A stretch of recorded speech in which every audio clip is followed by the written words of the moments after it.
السلام عليكم ورحمة الله، أسعد الله أوقاتكم بكل خير. صفقة في آسيا، مؤشر آسيا للتداول على منصة أولمبي تريد لمدة 6 دقائق. الصفقة ب6 دولار. لماذا دخلت هنا بيع؟ بصراحة يعني استراتيجية اللي أشتغل بها حاليا، هناك عدة استراتيجيات، لكن هذه الاستراتيجية التي أشتغل بها حاليا هي استراتيجية الشموع. اشتغل على استراتيجية الشموع، فبالتالي المفروض لمدة 10 دقائق راح يوصل لهذه المنطقة. المفروض يعني خبرتنا في التداول، مؤشر RSI راح ينزل أيضا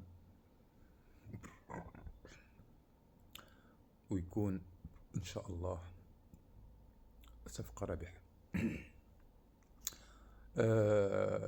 نحن الآن في 58 82.74 أو 75. 58 82.74 75، يعني بعد 4 دقائق إن شاء الله راح تكون 58 80 أو 58 81 فاصل بحول الله، يعني وتكون الصفقة رابحة إن شاء الله. لحظات ونتابع الصفقة إن شاء الله. تم أخذ الصفقة بنجاح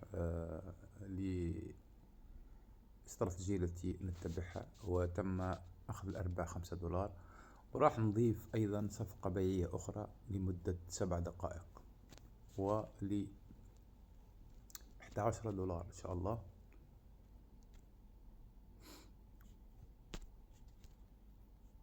صفقة بيعية أخرى لمدة 7 دقائق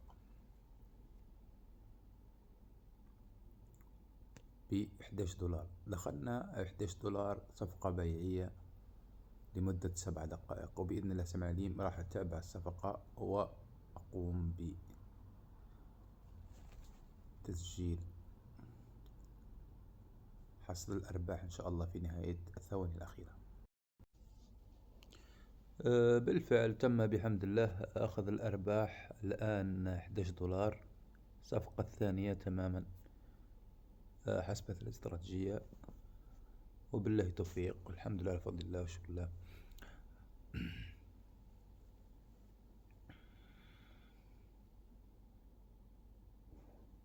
تمام، أخذت الأرباح الحمد لله. أرباح هذه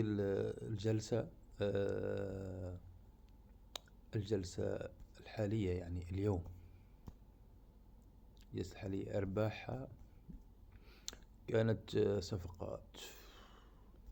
هذه صفقات آخر صفقات الأرباح اليوم.